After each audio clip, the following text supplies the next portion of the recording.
কোন জমিনের মাটি আমার হবে গুরুস্থান? কাদের চোখের জলে আমি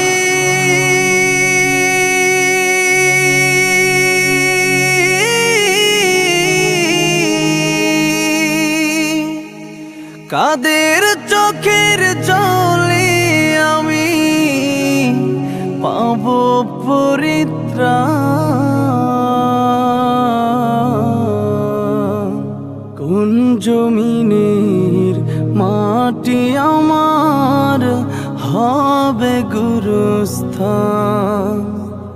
কোন জমিনের মাটি আমার হবে গুরুস্থান? কারা আমায় গোসল দেবে?